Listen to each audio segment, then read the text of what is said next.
সপ্তম দফায় ভোট যাদবপুর সহ আরও ৮টি লোকসভা কেন্দ্রে। বৃহস্পতিবার মনোনয়ন জমা দিলেন যাদবপুরের তৃণমূল প্রার্থী সায়নী ঘোষ। এদিন বৃষ্টি মাথায় নিয়েই জেলা শাসকের দপ্তরে তার নমিনেশন পত্র জমা দিলেন তারকা প্রার্থী। তার সঙ্গে এদিন ছিলেন মন্ত্রী অরূপ বিশ্বাস সহ প্রচুর কর্মী সমর্থক। সাংবাদিকদের মুখোমুখি হয়ে সায়নী বলেন, সুষ্ঠুভাবে ভোট হোক, সবাই তাদের ভোটাধিকার প্রয়োগ করুক, এটাই চাই।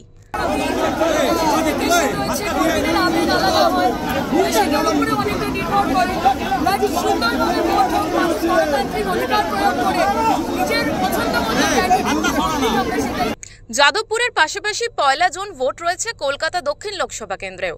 এদিন আলিপুর গোপালনগর সার্ভে বিল্ডিংয়ে মনোনয়ন জমা দিলেন তৃণমূল প্রার্থী মালা রায়।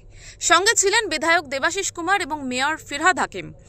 ফিরহাদ হাকিম বলেন, এই কেন্দ্রে মালা রায়ের পক্ষেই রায় দেবেন মানুষ।